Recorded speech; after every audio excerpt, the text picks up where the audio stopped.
নির্বাচন ঠিক যে সময়ে বলা হয়েছে ঠিক সে সময়ে হবে এবং আপনারা দেখবেন যে খুব সুন্দর পরিবেশে পিসফুল একটা নির্বাচন হবে এবং বাংলাদেশের ইতিহাসে one of the best election হবে।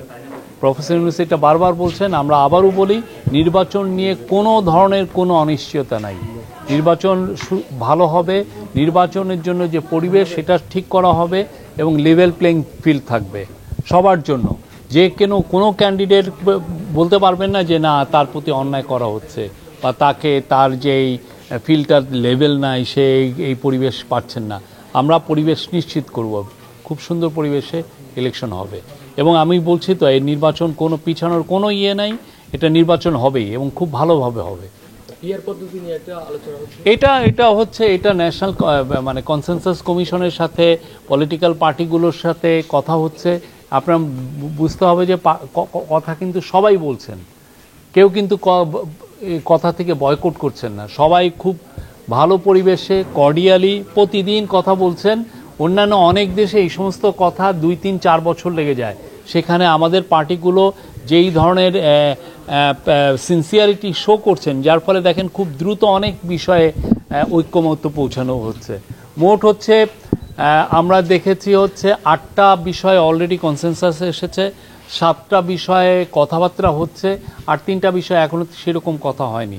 বাট আমরা মনে করি এই প্রত্যেকটা বিষয়েই খুব ভালো একটা কংক্রিট রেজাল্ট আসবে এবং এর পরে যেটা যে আমরা আশা করব যে জুলাই সনদটাও সবাই সাইন করবেন, করার পরে আমরা সবাই নির্বাচনের পরিবেশে ঢুকবো। এই মনসুনটা এই যে বৃষ্টির সময় শেষ হওয়ার পরেই দেখবেন যে পুরো গ্রামে গঞ্জে বাংলাদেশে আনাচে কানাচে নির্বাচনের হাওয়া বইছে এবং বাংলাদেশে আমি বলবো অনেক বছর বাংলাদেশে ইয়াং ছেলেরা ভোট দিতে পারেন নাই, এবার অনেক ইয়াং ছেলেরাও এই নির্বাচনের ব্যাপারে তারা যথেষ্ট ইন্টারেস্টেড থাকবেন। আইন শৃঙ্খলা পরিস্থিতি আমরা বলছি তো আমরা যথেষ্ট চেষ্টা করছি এবং আমরা কিছু রেজাল্টও পাচ্ছি। আপনার যেই সমস্ত সেন্সেশনাল ঘটনা ঘটছে প্রত্যেকটার ক্ষেত্রে খুব দ্রুত অ্যারেস্ট আছে, কেউ কিন্তু বাদ পড়েনি, কেউ বলতে পারে নাই যে এই একটা ঘটনা ঘটছে এবং তাকে ধরা হচ্ছে না। প্রায় প্রত্যেকটা ক্ষেত্রেই অ্যারেস্ট হচ্ছে। আমরা খুব দ্রুত কাজ করছি এবং কিছু কিছু ক্ষেত্রে আইনও সংশোধনী করে, বিশেষ করে রেপের ক্ষেত্রে আমরা দ্রুত বিচার করছি।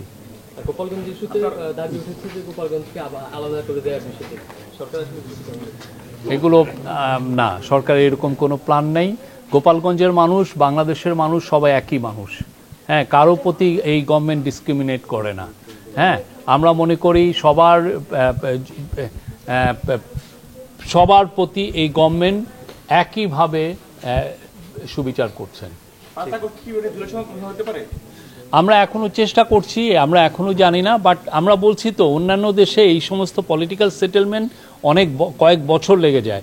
সেখানে আমাদের পলিটিক্যাল পার্টি তারা খুবই প্রতিদিনই প্রায় বসে তারা কথাবার্তা বলছেন এবং আমরা আশা করেছি যে সমস্ত বিষয় এখনো ঐক্যমত্য হয়নি সেই সমস্ত বিষয়ে একটা পার্টিগুলোর মধ্যে এক ধরনের ঐক্যমত্য হবে। একটা প্রশ্ন আছে, সেটা হচ্ছে যে এনসিপির উপরে যে সহিংসতা হয়েছে গোপালগঞ্জে, সেই বিষয়ে আমরা বিভিন্ন মিডিয়ার মাধ্যমে শুনছি যে মানে বিগত সরকারের আমলে যে সংগঠনের যে নেতাকর্মী আছেন, বিশেষ করে নিষিদ্ধ ছাত্রলীগ, যুবলীগ, আওয়ামী লীগের নেতাকর্মীরা ওইখানে আশ্রয় নিয়েছেন, যার কারণে ওই সহিংসতাটা সবচেয়ে বেশি ভয়াবহ হয়েছে। সেটা নিয়ে সরকারের আসলে কি ধরনের উদ্যোগ আছে? আমরা যারা আইন নিজের হাতে তুলে নিয়েছেন, যারা সেদিন ভায়োলেন্সে জড়িত ছিলেন, আমরা সবাইকে আইনের আওতায় আনার চেষ্টা করছি।